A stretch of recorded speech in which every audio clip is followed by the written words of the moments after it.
Old Township, New Jersey in the Info Age Museum. We have the Vintage Computer Federation swap meet. Get your wallets out, get your Bitcoins ready, because we're gonna be buying and selling and trading old crap. I love it. Old computers. If you're into old computers, this is the place to be. Yeah, right. Yeah, because we kept all of those. It is Radio Shack TRS network controller, lamp iMac. It is old ass system right here. Telesport, Telegames, Pong 4, some Atari, cassette players, readers. It's a fairly beat up Apple IIc. We got floppy cases. We got some 5150s. Beat up, but still can use it. Softwares.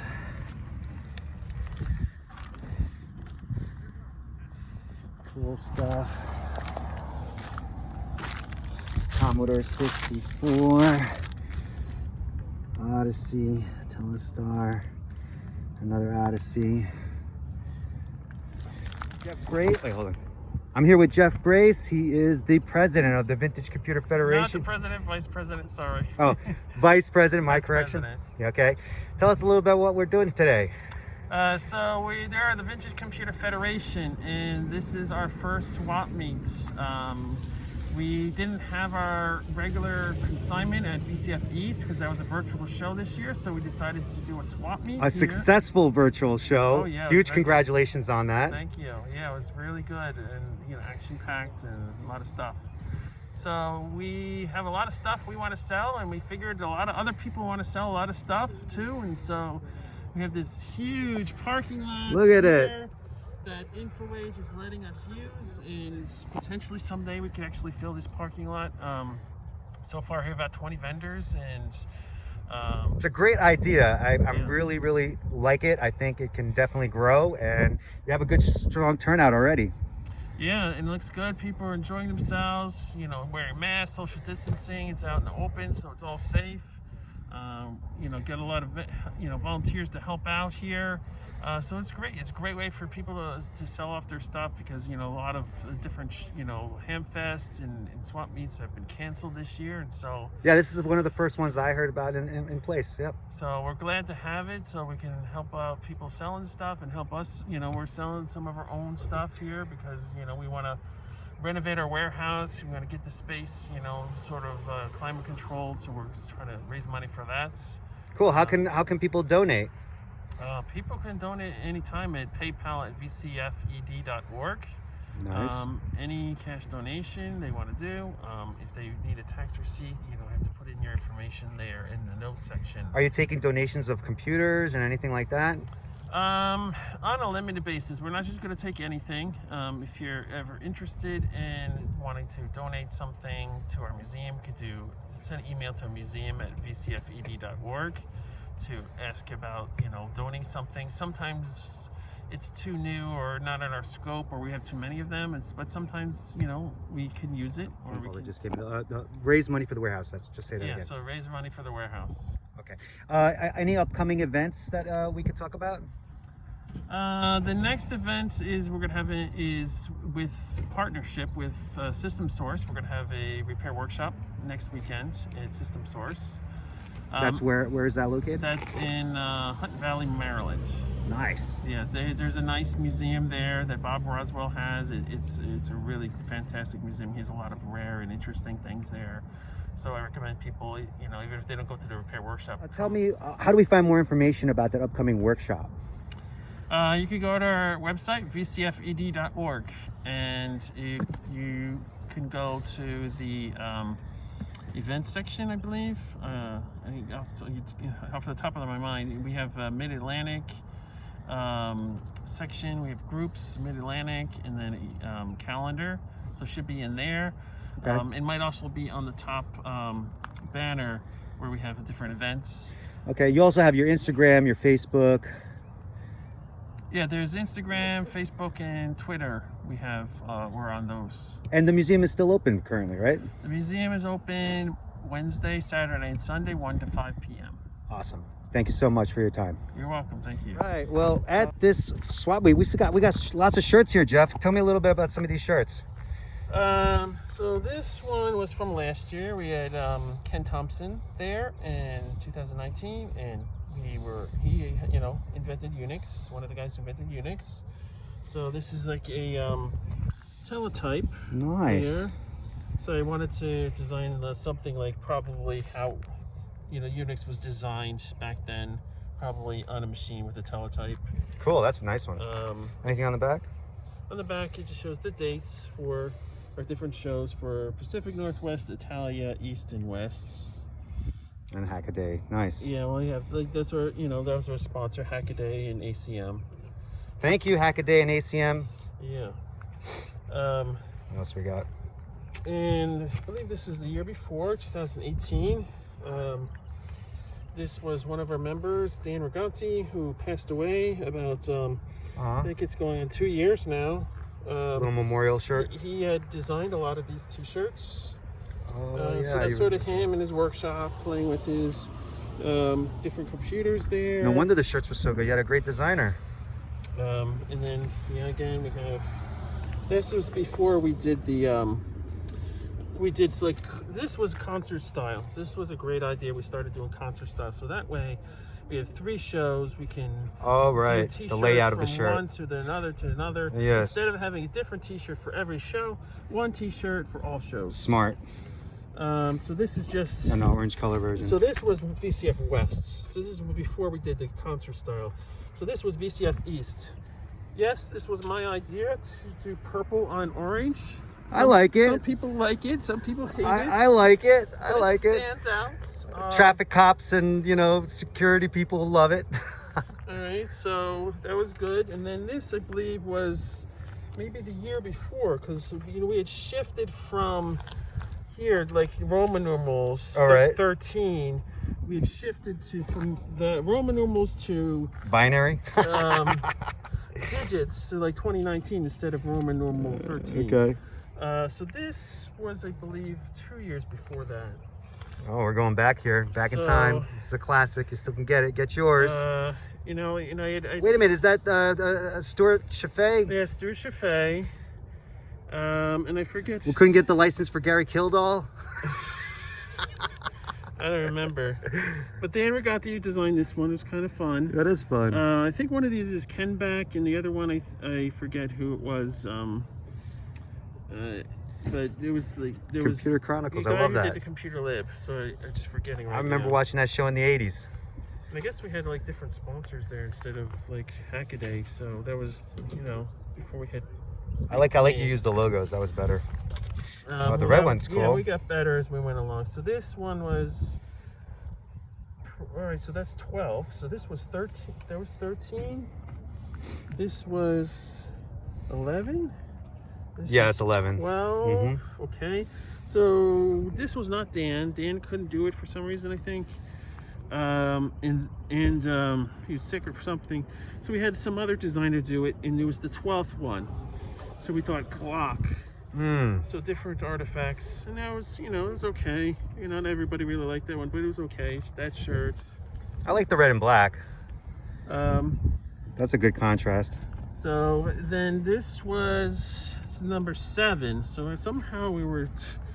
How did we get from digits to Roman numerals to the year? What's those guys? Wait! Isn't that the what was that show? So the movie from the movie. This is Bill and Ted's. No, not Bill and Ted. The other guy. Oh man, I'm trying to think of their names too. Oh, the Stoners. So, yeah, this is the Secret Stash. Secret Stash. That's right. So, yeah, it's Kevin Smith. So it was like the Clerks. Clerks. That's it. Kevin Smith. Yes. So Steve and Steve. So Steve Wozniak and Steve Jobs. Oh, hilarious. Now I get it. Oh, so man. Steve and Silent Woz, and, you know, Jay and Silent Bob. Bob, there you go. There you did it. You got there. So, Jay and Silent Bob. so that was also, Dan Riganti did that one. That was VCF7. This one's very cool. I'm going to have to get one. What's on the back? Nothing on the back. So yes, we evolved from there. You got a hoodie over here. So the hoodies, we have to reorder these because these actually lasted a long time. My hoodie still looks pretty good. No, this is a classic design, right? That's your logo, and yeah, so it's this awesome. one, I don't know, maybe six. What's this computer that this is? So this trying to- looks like one of those classic terminals. I forget which one it is. I think it might be an ADM. Yeah, it looks like one of those terminals. But yeah, it's just a generic sort of terminal looking. So we might reorder some of those. I keep forgetting because, you know, usually we're doing, you know, when it's warmer. But, you know, it gets cold here in the East Coast, not the West Coast. No, you got to have hoodies. You got to have So we're going to order those. This was a great idea. So we actually did blue polos first. But people seem to like the black ones. Yeah. So we did blue ones first. So we have some of those. And now we did black. So we have tons and tons of black. And these are embroidered. Yeah, we have someone quality in Oregon who does the embroidery. So they're a little bit more expensive than the. But look at the quality. polos. It's a beautiful embroidery. Very nice But quality. we decided to go with embroidery because, even though whoever did this one was really good, sometimes, you know, t-shirts will flake off. But I think polo with embroidery is smart. Silkscreen definitely for the hoodies and t-shirts. Yeah. So yeah, that's our. You also have a hat. Look at that hat you're wearing. Yeah. So they had different versions. There was different beta versions, but this is the final version. Nice. So I went with this one. People seem to like it. That's a great hat. It's like a little terminal, and it's white on black, and a little green cursor, and their logo. So that's what we decided. Now you to guys do. don't have a merchandise shop, but they can send you an email, I guess, to get some of these if they wanted to order them. Right now we were trying to sell off our t-shirt for this year. I don't actually have one on hand right now. Okay. We still have some available for 2020. Okay. That one is a cool design. Or one of our board members, Mike Brutman, designed that. A lot of Oh Easter yeah, eggs. I remember. It's a really cool design. It's amber and green. That's also on our website. We have very few of those left. So we're going to eventually have a shop where we can actually sell stuff online, but that's the only thing that's available via mail order right now. All right, well, thank you so much for giving me that little tour. You're welcome. I'm here with Connor at the Vintage Computer Federation swap meet, and we got something pretty interesting here, Connor. Tell me a little bit about it. So this is the original ColecoVision Adam. It was a very interesting machine that they had offered. It did not really do well commercially. It's a bit of a weird machine. The power supply sits in the printer, so you need the printer to have the computer work. Oh, that's ridiculous. And sometimes, and so the other thing is the cassette drives. One of the big stories about these was back in the day, if you had a cassette in the drive and you powered it on, right, the head would kind of, you know, give a bit of a shock of magnetic flux to the tape and nuke a part of the tape. No so way! Destroy your tapes by just leaving a tape in the drive and then flipping it on. So oh man, it did not do very well commercially, but they're kind of hard to find. And this one's complete in the box. Yeah, and the box is pretty good condition. Yeah. And I mean, let me try to get the scale of this box. This it's massive. It's just absolutely massive. Big. Yeah, this is a big, and you got the portable portable Compaq, which is also huge. So, Do you mind? Can we open it up and see what's inside? It's got new 6-month warranty. Whoa, look at that! It's actually really nice condition in here. I mean, it's even got like the printer's even got a shipping foam, like. You know, I mean, yeah, that is awesome. What else do we got in here? So the computer sits below the keyboard and the controllers. So got the plastic wraps and everything. Yeah. So, and we powered it up the other night, and it works great, other than the cassette drive, which needs a bit of love. So that's not that hard to take care got of. all the docks and everything. So very cool. I'm sure the warranty card's still in there. So yeah. Awesome. Thanks, dude. We are still here, and we're looking at this Compaq portable over here. What can you tell me about it? So the Compaq portable was one of the first very successful PC portables, especially as a clone. Because IBM had their own portable. I can't remember if that came out before or after this, but this was a very widely successful machine for, you know, a complete PC and a relatively portable package. This is not much bigger than a PC itself, and it's got the built-in screen, disk drive, and this one's actually been upgraded to a Plus model. Generally, the Compaq Portable Pluses would have gold badging, but somebody must have upgraded this after they bought it, got the hard drive upgrade. This is the official drive bracket, and it's got the official controller inside. Oh wow. So these are really nice PCs if you want something portable. Here's where the power plug goes in, power supplies right there, and switch. You've got I/O on this side.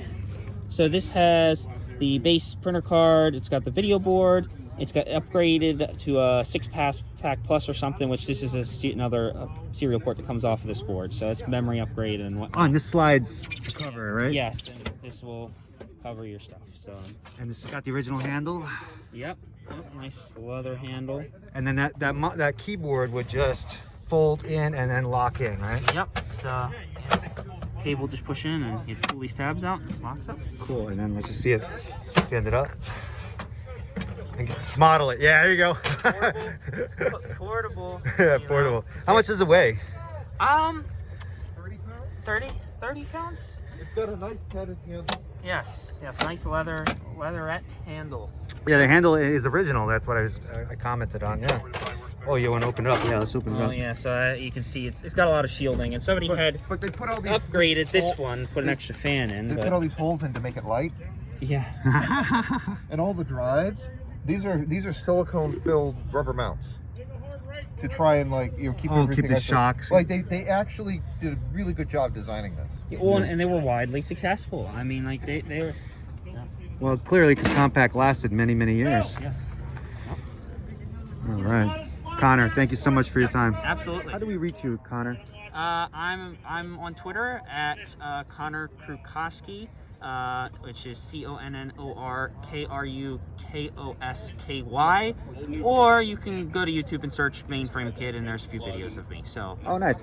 Now you were mentioned you go out and you give tours and speak out. Tell me some of those. Yeah, when I you did. originally hired into IBM, I was giving some talks about my adventure getting a mainframe. I guess they thought it was nice to have an interesting conversation at some of their conventions that they run. So, yeah. Wait, so you work for IBM? I work for IBM now. I work in their mainframe development. So I work in their hardware bring up team. So we're the first one to get new chips, plug it into a machine, and make sure it doesn't catch fire. How did you get involved in a career like that? That sounds really interesting. I started this hobby. I started with vintage computing, and I'd heard about mainframes, and one came up on Gov Deals for $200-something, and decided to buy it for some reason. So I got 1,800 pounds of computer in my basement, turned it on, and well, there's an entire 45-minute talk on YouTube of me it's on your years ago. YouTube channel, or? No, it's on Share. So Share is a conference. So they offered to have me give a talk there, and I didn't want to give a talk. I said I can't afford that. It was in Texas, Right. So it was a big flight. My parents offered to pay for it, but it's not wasting I don't want to give this talk. And I guess I can't afford it. I'm like, oh, okay. Let us get back to you. And they got Hewlett Packard Enterprise to sponsor my way out to this conference, and that started this entire weird adventure. Now I've been working at IBM for nearly 5 years, and I'm an engineer there now. So that is an amazing story. Yeah. So. All right. Well, do you have any plans for the future? Of course, you have plans for the future, but what are your? What do you want to do in computers near term? So the most exciting thing in computing to me right now is RISC-V. New processor architecture is picking up a lot of traction. Open source. I think it's really the next big thing in computing.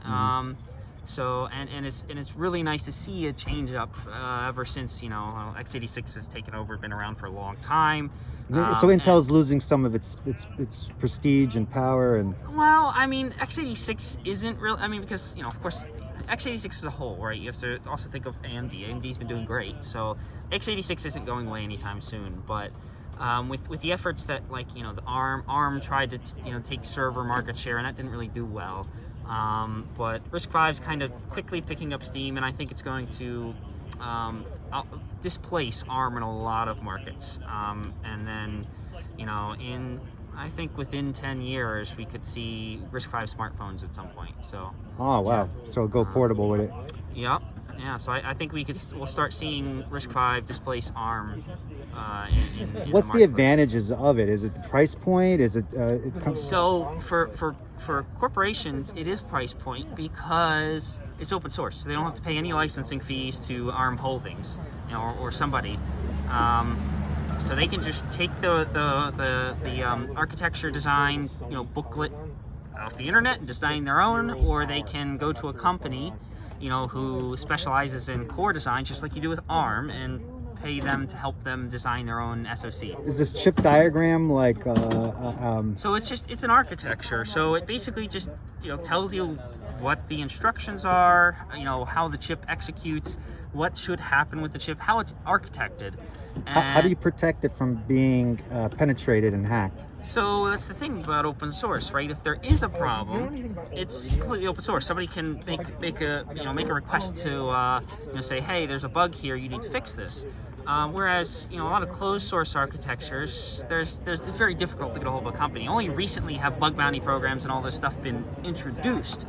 Whereas like, for example, even IBM's I work for IBM, and I hate to say this, and this is my own thought, not one of my company, but as a disclaimer there, but they're really bad with this because they don't have any way for you to contact them. If somebody finds a bug in Power or Z, which is you cannot reach them, you cannot contact them unless if you are licensed and you're paying them money. Right. They don't have an ear for it. They don't have any contact source or anything, and that's something I've been trying to kind of push them to introduce because it's kind of a security problem, right? I mean, so if somebody finds a problem, even if they're good and they want to report it, they can't. It's like, that's too bad. Yeah. So that's the real advantage with open source silicon is that if there is a problem, it can be publicly, it can be brought to the designers, and they say, look, this needs to be fixed. They can update it and fix it, and it can go out to all the people who have, designed SoCs, and they'll know they either need to work around it or they need to spin new silicon to fix the problem. So, Connor, I got a question for you. What is your dream computer today? Like, what would be your dream setup?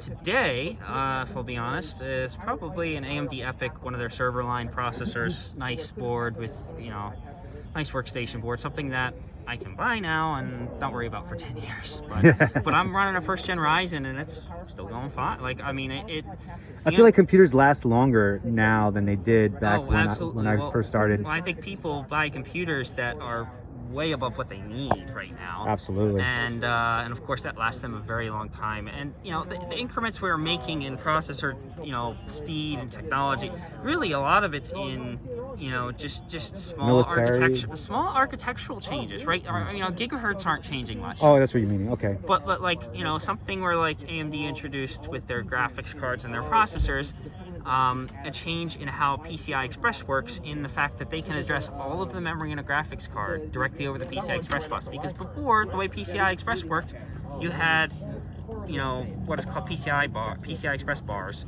and you could address some of the memory. So you have to address some of the memory, copy all your stuff in, then readdress, go to another chunk of memory, copy it all in. But now you can just address the entire thing, the whole thing, and just dump everything right into memory. You can load straight from disk straight into the card's so memory. That speeds up the whole. So it speeds up load times in games a lot. So this is where we're seeing most of our performance improvements right now.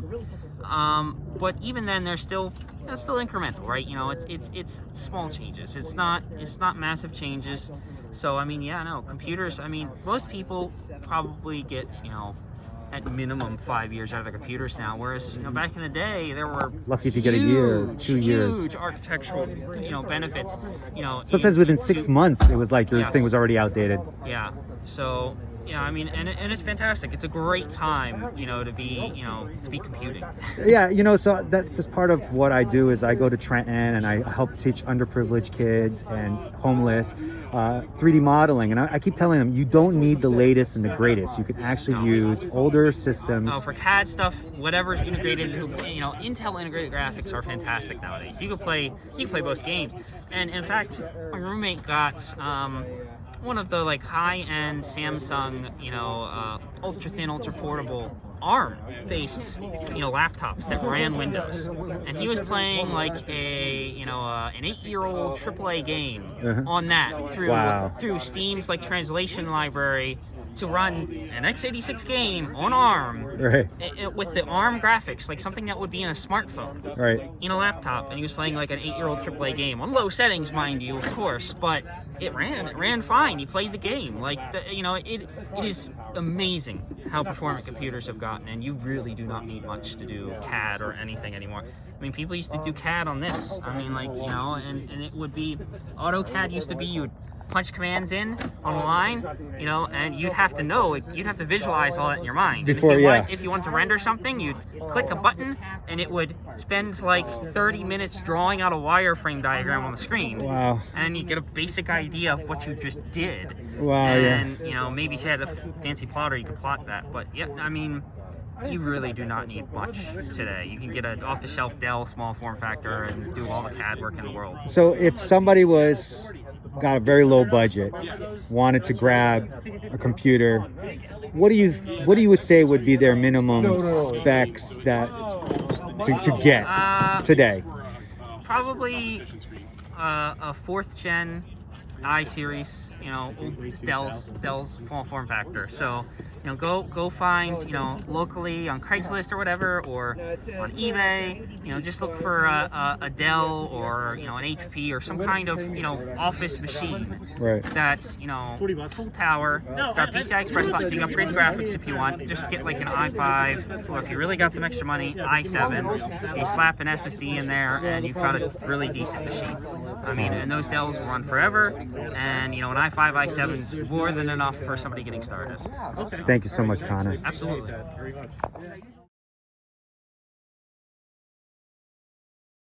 Mark at the Vintage Computer Federation East Swap Meet, and Mark, you seem to have some experience in selling old tech. Tell me a little bit about it.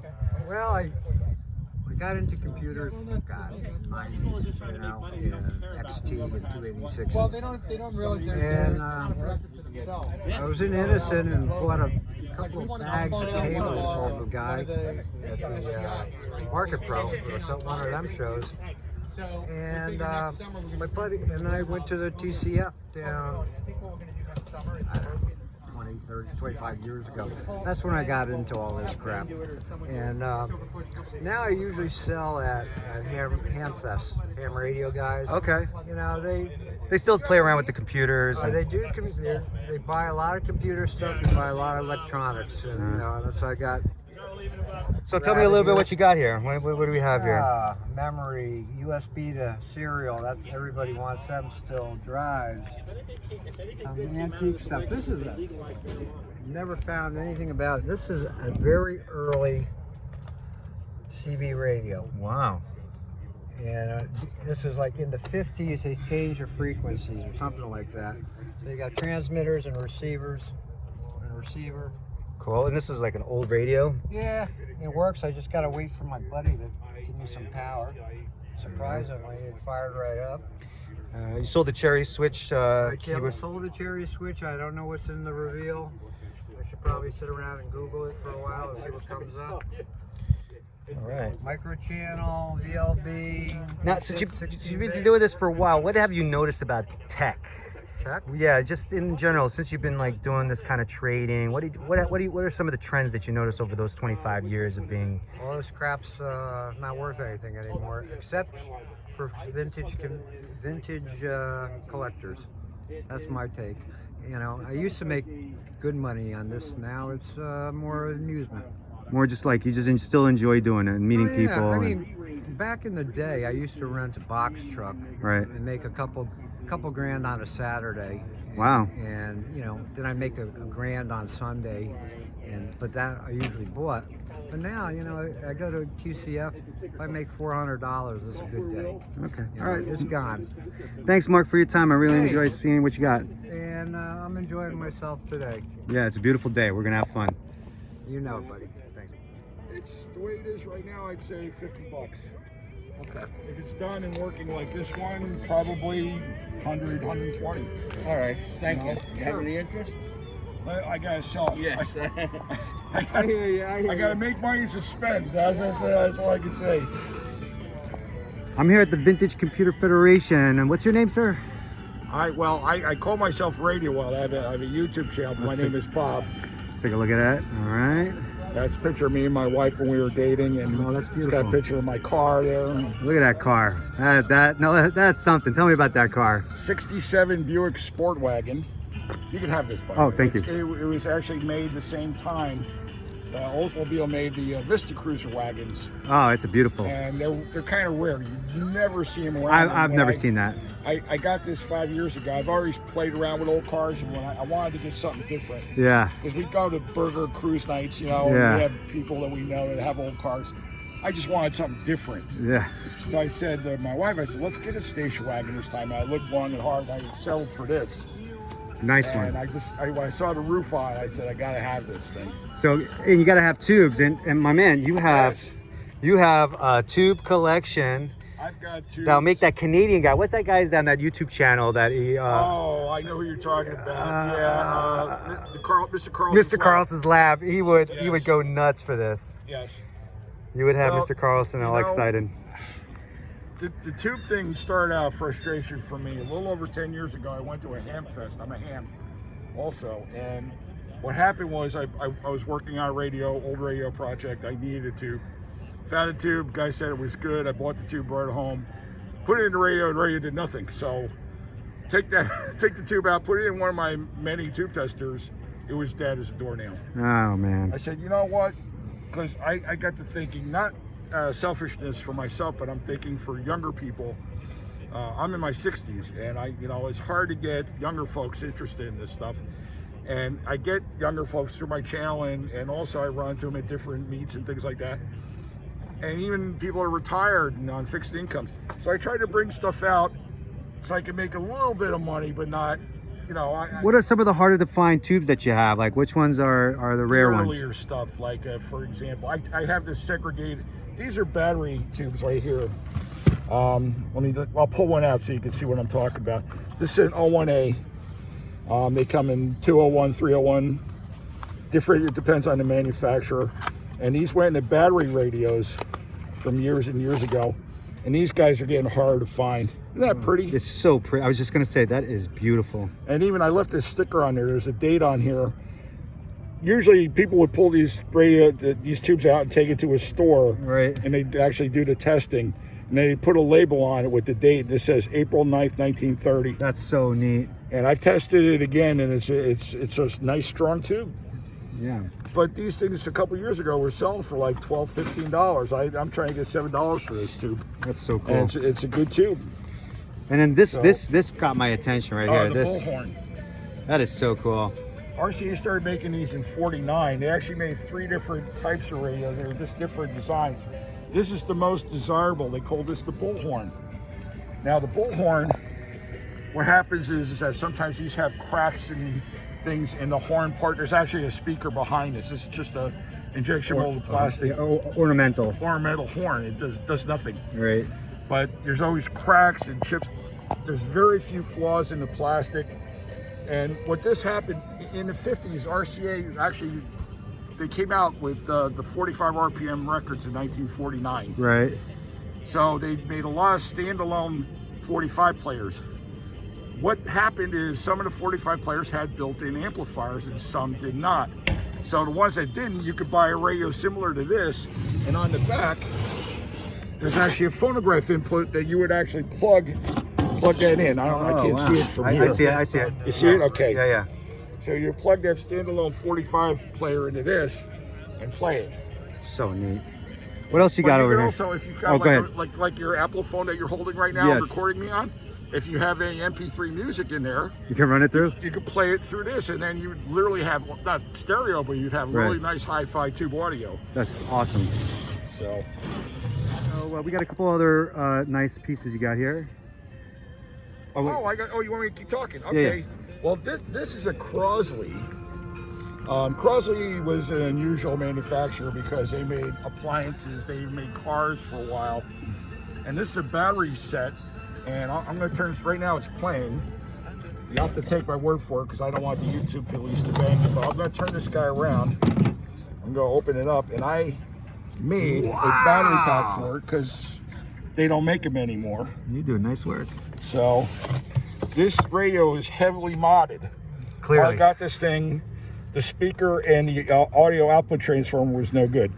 This is a Zenith speaker from a Transoceanic, which was a high-end battery radio at the time, and transformer. These are all battery tubes, but you can take this out and plug this in to the wall as well. Oh, okay. When you're using it for batteries, it even has a little tag here. It says insert the plug. Oh. And this moves the switch inside. And then now I can run off these batteries. So what this is I have 5 C batteries here at the moment. Now what they do is that's the A side, which lights the tubes. Right. At 7.5 volts. In series, there's 1.5 volts, 5 of them in series for 7.5 volts. And then to fire up the tubes themselves, or the B voltage I have right now, this is supposed to take 75 volts. Right. But I actually have 9 of these together. So 9 times 9 would be 81. But some of these are weak. I take these out of like my smoke detectors or whatever after a year. And I use it for stuff like this. And I've been playing this thing for a while. Awesome. So. And once again, what's your YouTube channel? My YouTube channel is called Radio Wild. Okay. So. Great. And do you have like a website or do you have like a storefront? No, I'm just a hobbyist, and I'm a member of New Jersey Antique Radio Club. I'm a member of the So you come to swap meets, and that's usually how they find you. I work at our museum over here over at InfoAge, so from time to time. Awesome. So I wanted to come out here and support you guys. Oh, you're the best. So. Thank you so much. Sure. Nice to meet you. You too.